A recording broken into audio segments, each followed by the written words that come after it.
नमस्कार दोस्तों, आप सबका स्वागत है हमारे यूट्यूब चैनल प्रवेश चंद्र ऑनलाइन क्लासेस में।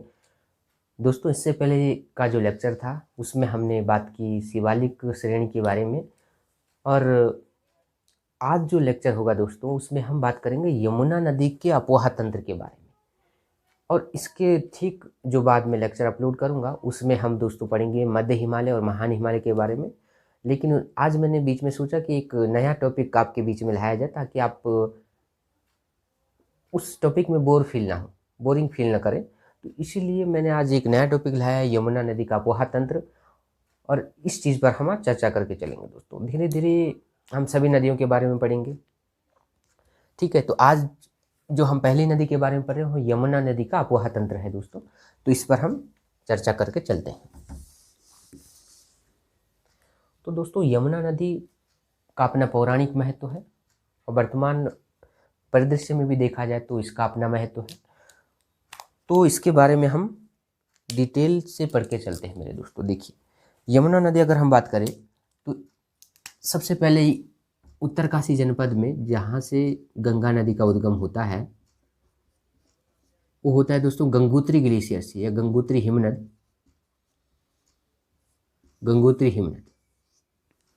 गंगोत्री हिमनद के ठीक पश्चिमी दिशा में यहाँ पे पड़ता है दोस्तों बंदरपूंछ पर्वत।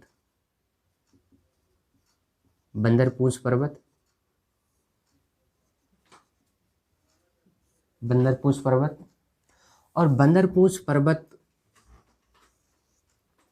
में स्थित है दोस्तों यमुनोत्री हिमनद। जो यमुनोत्री हिमनद है इसी में एक स्थान पड़ता है यमुनोत्री कांठा नामक स्थान से ही यमुना नदी का उद्गम होता है। तो देखिए, गंगोत्री हिमनद है। अगर कभी पूछा जाए ग्लेशियर के बारे में तो गंगोत्री हिमनद का ही एक भाग होता है रक्तवर्ण ग्लेशियर,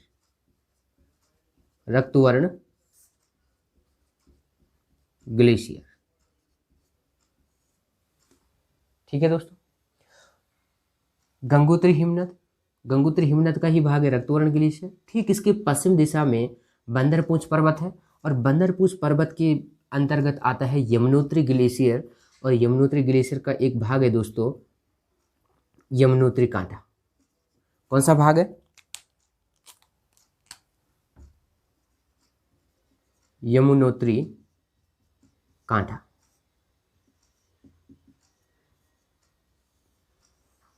ठीक है, यमुनोत्री कांठा। तो यमुनोत्री कांठा से ही यमुना नदी का उद्गम माना जाता है। यहां से यमुना नदी दक्षिण की ओर प्रवाहित होती है इस प्रकार से,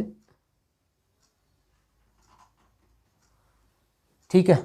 अगर हम बात करें यमुना नदी अपोहा तंत्र की तो ये हमारे राज्य की सबसे पश्चिमी अपोहा तंत्र में से एक है। यानी कि अगर आपको पूछा जाएगा कि उत्तराखंड का सबसे पश्चिमी अपोहा तंत्र कौन सा है, तो अपोहा तंत्र सबसे पश्चिमी यमुना नदी का अपोहा तंत्र है। लेकिन अगर पूछा जाएगा कि सबसे पश्चिमी नदी उत्तराखंड की कौन सी है, तो टोंस नदी है, जो उत्तराखंड और हिमाचल के बीच में सीमा निर्धारित करती है, ठीक है। अब हम बात करके चल रहे हैं दोस्तों, यमुनोत्री नदी का उद्गम हुआ कहाँ से? यमुनोत्री कांठा से। यमुनोत्री से जब ये नदी दक्षिण की ओर प्रवाहित हुई तो इसमें बहुत सारी छोटी छोटी नदियाँ, जैसे कि हनुमान घाट, इसे हनुमान गंगा भी कहते हैं, हनुमान घाट, गडोली घाट,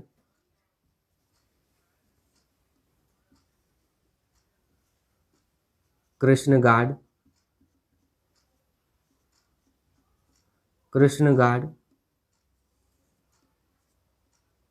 भद्री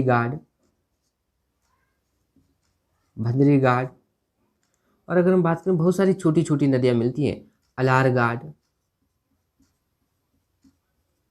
और भी बहुत सारी छोटी छोटी नदियां हैं। लेकिन परीक्षा की दृष्टि से ये उतनी महत्वपूर्ण नहीं है दोस्तों, तो इसलिए हम इन पे कम चर्चा करके चलेंगे, और जो मुख्य नदियां हैं जो इनमें आकर मिलती हैं उन पर ही हम विशेष चर्चा करेंगे।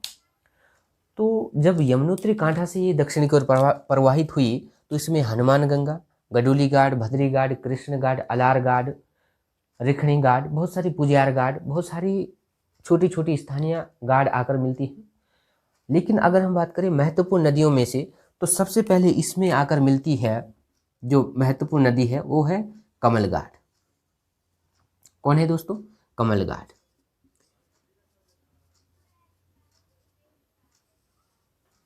होती हुई और नौगांव नामक स्थान में यमुना नदी से आकर मिल जाती है। अगर हम बात करें कमलघाट की क्या विशेषता है, देखिए सबसे पहले तो ये इनसे पहले जो भी नदी यमुना से मिल रही थी वो छोटी छोटी स्थानीय घाट थी, लेकिन ये इनमें से थोड़ा सा बड़ी नदी है और महत्वपूर्ण नदी भी है। देखिए कमलघाट की अगर हम बात करें तो यमुना नदी और कमलघाट जहाँ पर मिलती है, नौगांव नामक स्थान पर मिलती है मेरे दोस्तों। नौगांव नामक स्थान पर ये इसमें आकर मिल जाती है। अब इसके बीच का जो क्षेत्र है ये एक डेल्टाई प्रदेश बनता है, और इस डेल्टाई प्रदेश को ही जो ये वाला क्षेत्र है, ये वाला क्षेत्र, इसे कहते हैं दोस्तों कमल घाटी। क्या नाम दिया जाता है? कमल घाटी। तो कमल घाटी कहाँ स्थित है? तो उत्तरकाशी जनपद के पुरोला में, और एक कमलघाट और यमुना नदी के बीच का स्थान है। और एक कमल घाटी किस चीज़ के लिए प्रसिद्ध है दोस्तों? तो यहाँ पर इस घाटी में लाल रंग के चावलों का उत्पादन बहुत मात्रा में किया जाता है, और साथ ही जो कमलघाट में मछलियाँ पाई जाती है, तो यहाँ के लोगों का स्थानीय भोजन होता है दोस्तों मछली और ये लाल चावल।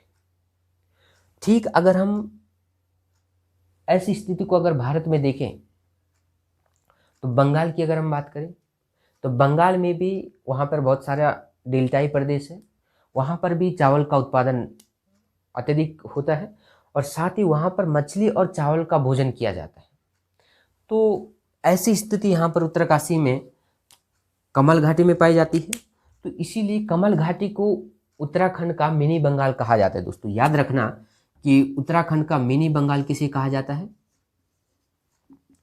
मिनी बंगाल किसे कहा जाता है दोस्तों? तो मिनी बंगाल कहा जाता है कमल घाटी को। ठीक है।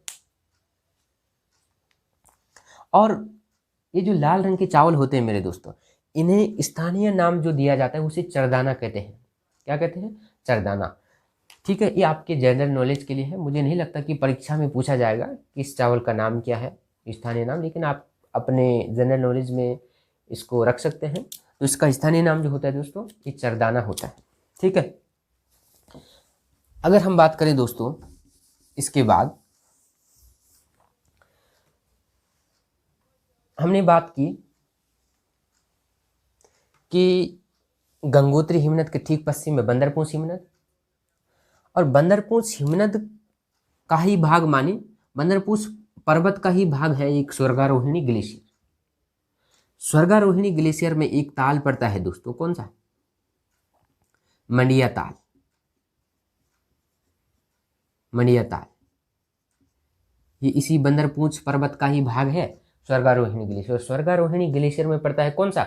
मंडिया ताल। मंडिया ताल से एक नदी निकलती है इस दिशा की ओर, और इसे कहते हैं दोस्तों कौन सी नदी? सुपिन नदी। ठीक है। ये लगभग हरकी-दून के उत्तरी क्षेत्र में ये नदी प्रवाहित होती है, इधर उत्तरी क्षेत्र से निकलती है और ये इधर की ओर प्रभावित होती है। तो इसे कहते हैं सुपिन नदी। क्या नाम है दोस्तों? सुपिन नदी। सुपिन नदी कहाँ से निकलती है? तो स्वर्गारोहिणी ग्लेशियर, या फिर आप कहेंगे स्वर्गारोहिणी ग्लेशियर के अंतर्गत है मंडिया ताल। मंडिया ताल से निकलकर ये दक्षिण पश्चिम दिशा में प्रवाहित होती है। अब अगर हम बात करें कि हिमाचल प्रदेश का एक क्षेत्र होता है दोस्तों डोडरा क्वार। डोडरा क्वार, और ये डोडरा क्वार खिमलोगा ग्लेशियर, खिमलोगा हिमनद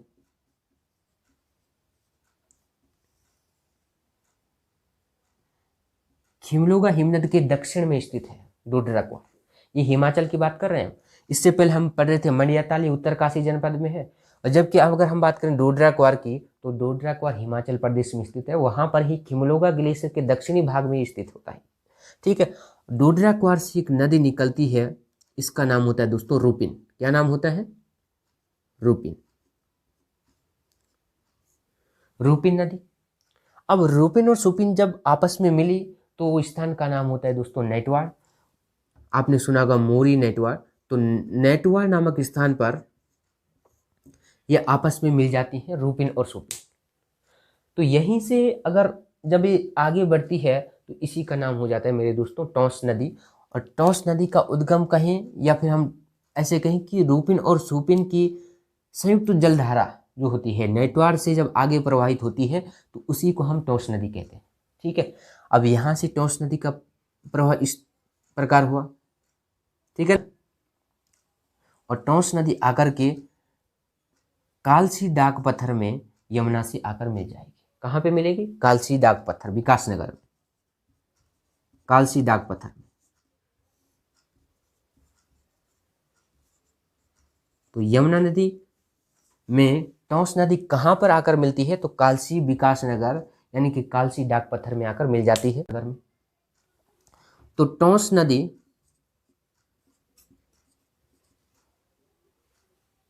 एक 148 किलोमीटर की दूरी तय करके कालसी डाक पत्थर में आकर यमुना से मिल जाती है।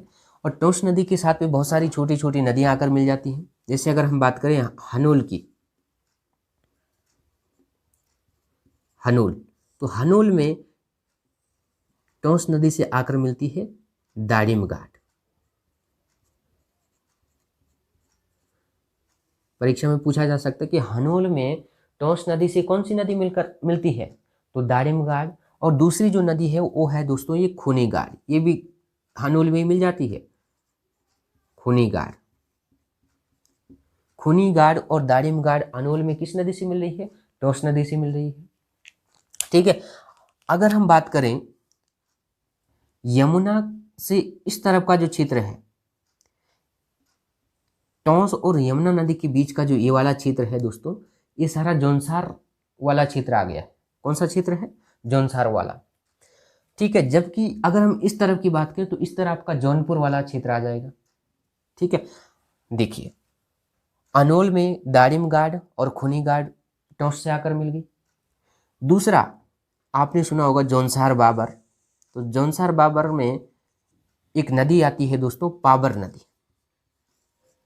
यहीं से बाबर शब्द की उत्पत्ति मानी जाती है, यानी कि यहीं से बाबर शब्द निकलकर इसको कहा गया जौनसार बाबर। जौनसार क्षेत्र अलग है और बाबर थोड़ा सा उससे अलग है, जो कि हिमाचल प्रदेश से लगा हुआ है। तो ये वाला जो क्षेत्र है दोस्तों, पाबर नदी और टॉस नदी के बीच में जो क्षेत्र होता है इसे कहते हैं बाबर क्षेत्र।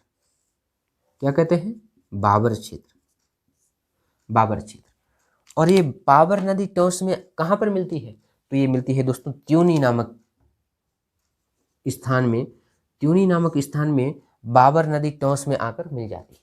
ठीक है, इसके बाद अगर हम बात करें यमुना नदी में आकर कालसी डाक पत्थर में टॉस मिल जाती है। इसके बाद यमुना नदी आगे की ओर प्रवाहित होकर के इसमें हिमाचल से एक नदी आती है दोस्तों, बहुत ही महत्वपूर्ण नदी है, गिरि नदी। गिरि नदी, तो गिरि नदी यमुना नदी से कहाँ पर आकर मिल रही है? तो ये अगर पूछा जाएगा तो इस स्थान का नाम हो जाएगा दोस्तों क्या? ढालीपुर। क्या हो जाएगा? ढालीपुर। कहीं पर लिखा होगा डालीपुर। तो गिरि नदी यहाँ पर आपस में मिल जाती है किससे? यमुना नदी से। दूसरा अगर हम बात करें कि यमुना से जो सबसे लास्ट में कौन सी नदी मिलती है उत्तराखंड में, तो है दोस्तों आसा नदी। हम आसा नदी का डायग्राम इधर से लेकर आते हैं। देखिए कालसी डाक पत्थर में थोड़ा सा इधर लिख के चलता हूं दोस्तों, डाक पत्थर। ठीक है, अब वो उत्तराखंड में मसूरी नामक स्थान है। मसूरी नामक स्थान से एक झरना है दोस्तों, टॉस झरना। कौन सा झरना है? टॉस झरना है। तो ये टॉस झरना मसूरी से दक्षिण की ओर प्रवाहित होता है। कौन सा झरना है? टॉस झरना। टॉस झरना। अब टॉस झरने के साथ इधर से एक स्थानीय जलधारा या छोटा सा नाला कहें हम इसे, तो इसका नाम होता है दोस्तों क्या? नलोटा नाला। नलोटा नाला। ये इस टॉस झरने में आकर मिल जाता है और इसके बाद ये आगे की ओर इस प्रकार से प्रवाहित होते हैं। टॉस झरना अपने साथ किसको लेकर आए? नलोटा नाला का पानी। नलोटा नाला और टॉस जब मिल जाती, इसके बाद इसमें गुच्चू पानी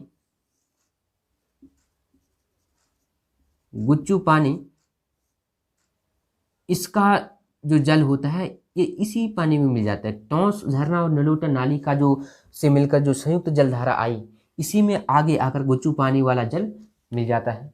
साथ ही इसमें आपने सुना होगा नून नदी,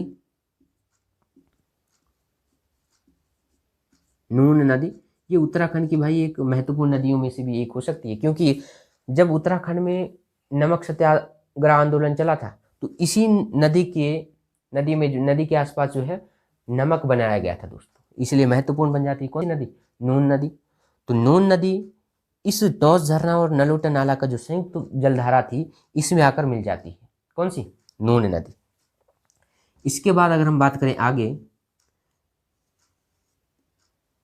ये दक्षिण की ओर प्रवाहित होती हुई यहाँ पर एक महत्वपूर्ण तीर्थ स्थल कहें टपकेश्वर नामक स्थल पड़ता है दोस्तों। कौन सा स्थान?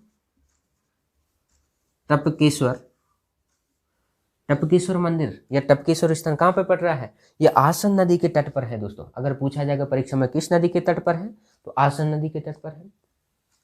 देखिए, और इसको अगर हम कहीं टॉस झरना या फिर नलोटा नाला या गुच्चू पानी या फिर नून नदी, इसकी जो संयुक्त जलधारा है, कुछ दूरी तक इसको तमसा भी कहा जाता है दोस्तों। क्या कहा जाता है? तमसा भी कहा जाता है। हालांकि जो तमसा नदी है ये टॉस का प्राचीन नाम है, पौराणिक नाम तमसा। और तमसा क्यों रखा गया इसका नाम टॉस का? तमसा तो किसका प्राचीन नाम जो है तमसा था? तो ये टॉस नदी का था। अब टॉस नदी के बारे में अगर हम बात करें दोस्तों, तो जौनसार, ये वाला क्षेत्र जौनसार, और इधर अगर देखें हिमाचल से सटा हुआ जो क्षेत्र है, तो ये बाबर क्षेत्र है दोस्तों। कौन सा क्षेत्र है? बाबर क्षेत्र। तो जौनसार और बाबर, यहाँ के लोग जो हैं, जब महाभारत का युद्ध हुआ था तो तत्कालीन समय में बाबर क्षेत्र के लोग कौरवों की तरफ से और जौनसार के लोग जो है ये पांडवों की तरफ से युद्ध में भाग लिया इन्होंने। अब हुआ क्या कि पांडवों की विजय हुई और कौरवों की हार हुई। तो बाबर क्षेत्र के लोग, जब कौरवों की पराजय हो गई और साथ ही यहाँ पे दुर्योधन की मृत्यु हो गई थी, तो यहाँ के लोग माना जाता है पौराणिक पुराणों में जो हमने पढ़ा कि यहाँ के लोग इतने रोए कि यहाँ इनके आंसू से एक नदी प्रवाहित हुई जिसको टॉस कहा गया। यानी कि तमस, आंसू का मन होता है तो उसको तमस, तो तमस से ही तमसा, और उसी को ये नदी टॉस नदी के रूप में आज देखते हैं। इसीलिए ये आंसुओं से निर्मित नदी है। तो यहाँ के लोग इस नदी को अपवित्र मानते हैं, मंदिरों में इस नदी का पानी नहीं चढ़ाया जाता। तो टॉस नदी का ये मतलब पौराणिक महत्व परीक्षा की दृष्टि उतना महत्वपूर्ण नहीं है, लेकिन आपके जनरल नॉलेज की दृष्टि से आप इसे पढ़ सकते हैं मेरे दोस्तों। तो ठीक है, तमसा किसका प्राचीन नाम है पूछा जाएगा तो टॉस का प्राचीन नाम है। हालांकि ये भी तमसा है, लेकिन इतने महत्वपूर्ण में से हमने क्या पढ़ लिया? टॉस नदी के बारे में पढ़ लिया। ठीक है, टपकेश्वर से अगर हम आगे बढ़े दोस्तों, तो ये आसन कहलाती है। अब क्या कौन सी नदी कहलाती है? ये आसन नदी। और आसन नदी ही यमुना की अंतिम सहायक नदी है उत्तराखंड में, और ये आकर मिल रही है कहाँ पे? रामपुर मंडी। कहाँ पे? रामपुर मंडी। और रामपुर मंडी के बाद ये उत्तराखंड राज्य से बाहर हो जाएगी। ठीक है दोस्तों, तो हमने पढ़ा आज दोस्तों यमुना नदी का अपोहा तंत्र। यमुना नदी के अपोहा तंत्र में हमने शुरुआत में पढ़ा कि यमुनोत्री हिमनद के यमुनोत्री कांठा नामक स्थान से निकलती है, दक्षिण की ओर प्रवाहित होती है। शुरुआत में इसमें स्थानीय छोटी छोटी बहुत सारी गाड़ी मिलती है, लेकिन इनमें से जो प्रमुख नदी इसमें सबसे पहले मिलती है वो नौगांव नामक स्थान में कमलगाड़ नदी मिलती है। कमलगाड़ के भीतर हमने पढ़ा कि यमुना नदी और कमलगाड़ के बीच का जो क्षेत्र है दोस्तों कौन सा है? कमल घाटी है, जहाँ के लाल चावल बहुत ही प्रसिद्ध है पूरे भारतवर्ष में। और साथ ही इस क्षेत्र को मिनी बंगाल भी कहा जाता है। इसके बाद हमने स्वर्गारोहिणी ग्लेशियर में स्थित मंडिया ताल से सूपी नदी निकली, और हिमाचल प्रदेश के डोडरा क्वार यानी कि खिमलो ग्लेशियर के दक्षिण में स्थित कौन? डोडरा क्वार से जो है रूपी नदी निकली। और रूपिन और सुपिन का जो संगम स्थल है दोस्तों वो नैटवाड नामक स्थान है। यहीं से इनकी जो संयुक्त जलधारा आगे बढ़ती उसी को टोंस नाम दिया जाता है। टोंस नदी के तट पर जो अनोल स्थित है, जो कि महासु देवता के लिए प्रसिद्ध मंदिर है, अनोल का मंदिर, ठीक है। यहाँ पर अनोल में दारिम घाट आकर मिली, किसमें? टोंस नदी में। और इस प्रकार आगे अगर हम बढ़े तो पावर नदी त्यूनी में आकर मिलती है। और टोंस नदी 148 किलोमीटर की दूरी तय करके कहाँ पे? कालसी डाक पत्थर में यमुना से मिल जाती है। अगर हम देखें दोस्तों कि हमने बात की थी कि यमुना नदी का जल ज़्यादा है या फिर टोंस नदी का जल ज़्यादा है, तो यमुना नदी से 2.5 गुना जल टोंस अपने साथ लेकर आती है। तो यमुना नदी की सबसे बड़ी सहायक नदी भी उत्तराखंड में कौन सी? टोंस नदी है। और क्षेत्रफल की दृष्टि से देखें या फिर हम क्यूमेक में देखें, जो जल को मेजर करते हैं दोस्तों क्यूमेक में करते हैं, तो उसमें भी देखें तो अपोहा की दृष्टि से भी सबसे बड़ी सहायक नदी कौन सी है? यमुना है, ये टोंस नदी है। और अगर हम आगे बात करें तो गिरि नदी धालीपुर नामक स्थान में मिली, और इसके बाद रामपुर मंडी में आसन नदी आकर मिली दोस्तों, ठीक है। और यहीं पर आसन बैराज का निर्माण कराया गया है दोस्तों, ठीक है।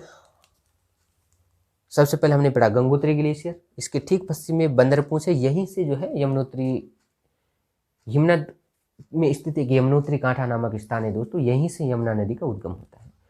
तो यमुना नदी की अगर बात करें तो उत्तराखंड में इसकी लंबाई दोस्तों 136 किलोमीटर है।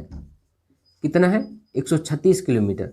लेकिन संपूर्ण भारत के परिप्रेक्ष्य में अगर हम देखें तो इसकी लंबाई आगे जाकर के 1378 किलोमीटर देखी जा सकती है।